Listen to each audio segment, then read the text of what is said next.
दोस्तों नमस्ते। आज तो मुझे कहने को दिल ही कर रहा है, आप फेंकते रहो, हम झेलने के लिए बैठे हैं। बस क्या है, कैश तो लेना है, बाकी क्या करना है। नरेंद्र मोदी को फेंकू फेंकू बोल बोल कर थक गए ये लोग, और खुद इतना फेंकते हैं कि अगर सिर्फ शब्दों को फेंकने की ओलंपिक की प्रतियोगिता ली जाए तो इसमें इनको पहला नंबर मिलेगा। वैसे फेंकू मोदी को ये बोलकर बदनाम करने की कोशिश करते हैं, लेकिन ये असल में फेंकू है। हमारे महाराष्ट्र के एक सबसे बड़े नेता, अब उनके जैसा कोई बड़ा नेता अब बचा ही नहीं है। सब चले गए, ऊपर चले गए। ये बचे हैं इसलिए सबसे बड़े नेता, उम्र से, अनुभव से। अब अनुभव से भी कुछ लोग बड़े होते जा रहे हैं। पहले ये दूसरे नंबर पर थे, अब तीसरे नंबर पर आए हैं, अब जल्द ही चौथे नंबर पर चले जाएंगे, क्योंकि बीच में लोग बढ़ते जा रहे हैं ना, बढ़ते जा रहे हैं। मतलब पहले वसंतराव नाईक के बाद यही थे, फिर वसंतराव नाईक के बाद विलासराव देशमुख आए, अब विलासराव देशमुख के बाद या उससे पहले देवेंद्र फडणवीस आएंगे, और फिर ये चौथे नंबर पर चले जाएंगे। इसलिए कार्यकाल की दृष्टि से ये सबसे बड़े नेता नहीं रहते हैं, लेकिन फिर भी उम्र या अनुभव के तकाजे से इनको सबसे बड़े नेता कहा जा सकता है। लंबी लंबी फेंकते हैं, इनके फेंकने की बहुत बड़ी क्षमता है। एक विस्फोट ज्यादा करवा देते हैं, मतलब जो विस्फोट हुआ नहीं उस विस्फोट को ही ये हुआ बोल देते हैं, फेंक देते हैं। ऐसी कितनी बातें हैं जो मैं बताऊं, हाल ही की बात बता देता हूं, क्योंकि इनकी बातें बताता रहा तो पूरा वीडियो का टाइम ही इनके पुराने फेंकने में चला जाएगा। मैं नए फेंकने की बात बता रहा हूं। महाराष्ट्र के सबसे बड़े नेता ने दिल्ली में कहा या मुंबई में कहा, एक प्रेस वार्ता में कहा कि मैं जब दिल्ली में था तो कुछ लोग मुझे विधानसभा इलेक्शन से पहले मिले।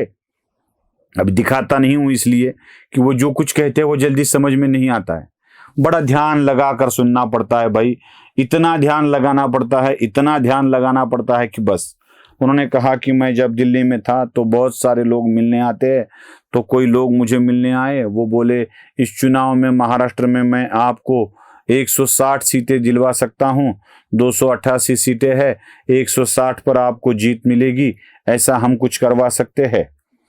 तब मुझे चुनाव आयोग पर बड़ा भरोसा था, मैंने कहा ये हो नहीं सकता है, आप निकल जाओ। तो वो निकल गए। अब जो राहुल गांधी बात कह रहे हैं उसके ऊपर ध्यान देनी होगी, क्या सच है क्या झूठ है, इसका पूरा का पूरा ब्यौरा देना होगा, बताना होगा। मुझे लगता है कि इसकी जांच होनी चाहिए। ये बात कह दी।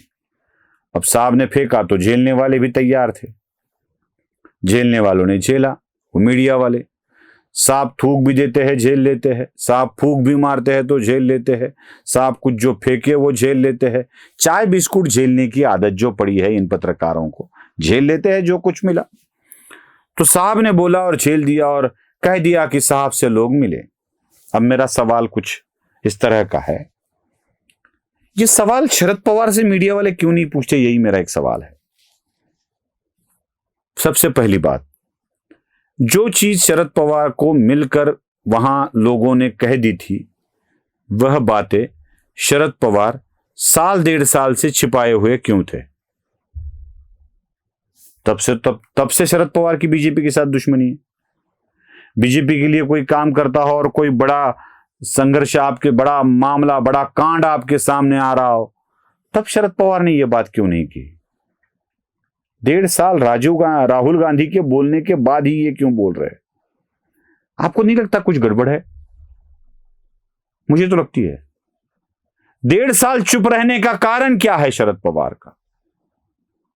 दूसरा सवाल है, वो कौन थे इतने दिव्य महात्मा पुरुष जो आपको मिलने आए थे, जो आपको 160 सीटें जिताने की बात कर रहे थे?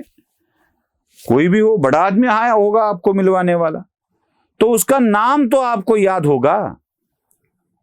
फलाना फलाना मिला, किसी का गेम तो कर लेते कम से कम, पॉलिटिकल वाला कह देते कि ये मिला वो मिला, पॉलिटिकली गेम हो जाता उसका। नाम याद नहीं, समय याद नहीं, कहां का था ये याद नहीं, लेकिन इतना याद है कि मिले और 160 जगह की बात करने लगा। मतलब शरद पवार अब क्यों बता रहे हैं, इस सवाल का जवाब शरद पवार के पास ही नहीं है, बिल्कुल नहीं है। अगली वाली बात, क्या वो ऑफर देने वाला पागल था? पागल था? अरे भाई, महाराष्ट्र की असेंबली में 288 सीटें हैं, सारी दुनिया को पता है, तुझे भी पता है, मुझे भी पता है, हम सबको पता है। लेकिन 160 सीटें जीतने के लिए शरद पवार की पार्टी को 1 से 160 सीटें लड़नी तो होगी। अगर ये बराबर की भी सीटें बांट लेते तो 100 से कम मिलती शरद पवार को। 300 सीटें अगर होती तो 100 हो जाता। लेकिन शरद पवार तो 100 जगह पर भी नहीं लड़ रहे थे। तो शरद पवार को 100 जगह पर 160 सीटें देने वाला कौन था पागल? किसी ने नहीं पूछा कि साहब आप उतनी सीटें लड़ने वाले थे क्या? क्या वो आपके पास महाविकास आघाड़ी के लिए ऑफर लेके आया था? कहां का न्याय है भाई ये? और पहले इन्होंने ना कहा, इसलिए वो उनके पास चले गए, उनको सीटें दे दी और उनसे उनकी चुनकर आ गई। वो ऑफर 160 की दे रहा था, ये 200 के आगे चले गए। अकेली बीजेपी ने 130 के आगे जीती है, 135 के इर्द गिर्द जीती है। अरे कम से कम देने वालों को इतना तो सोचना चाहिए था, ऑफर देने वालों को। शरद पवार के साथ जिस 160 सीटों की बात कर रहे हो, वो तो उन्होंने पूरे अपने करियर में नहीं मिलाई।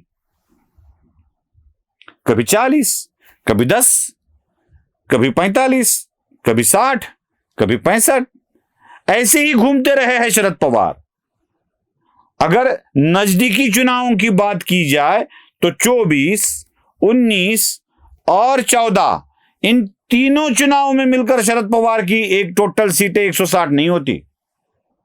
15 साल में जो शरद पवार सीटें जीत नहीं पाए, अगर वो मिलती तो वो ना कहते क्या? तब विश्वास था चुनाव आयोग पर, लेकिन अब नहीं है। अरे फेंकने की हद होती है भाई, कितना फेंकोगे? बेवकूफ समझोगे हमको?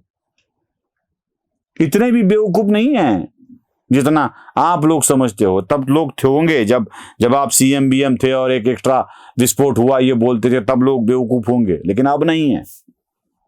अब समझ में आता है लोगों की कि सच क्या हो सकता है। आप साल 1.5 साल चुप क्यों रहे? आपको उसका अता पता, नाम, शहर क्यों कुछ नहीं मालूम है? 160 का दावा किस आधार पर किया था, कुछ पता नहीं है। एक वायरल वीडियो का आधार लेकर ऐसी बातें की जाती है, तो चलो कर लो। फेंकने में माहिर तो राहुल गांधी भी है। बस इंफॉर्मेशन मिली, फेंक दी। मिली किसी श्रीवास्तव का नाम, बता दिया, पता ही नहीं। 19 से पहले उसने लखनऊ में वोटिंग की थी, उसके बाद लखनऊ में की ही नहीं। 19 में मुंबई में की थी, उसके बाद मुंबई में की ही नहीं। उसके बाद बेंगलुरु में की है, उससे पहले बेंगलुरु में की नहीं थी, पता ही नहीं। फेंक दिया, लोगों ने झेल लिया। चाय बिस्कुट वाले झेल लेते हैं, थूक झेले जैसा झेल लेते हैं, चाट लेते हैं सब कुछ। फेंकने वालों की ये आदत और फितरत बन गई है। इसी फितरत को समझ लेना आवश्यक है, वरना वो फेंकते रहेंगे, हम झेलते रहेंगे और फेंकू नाम से बेचारे मोदी हो जाएंगे। नमस्ते।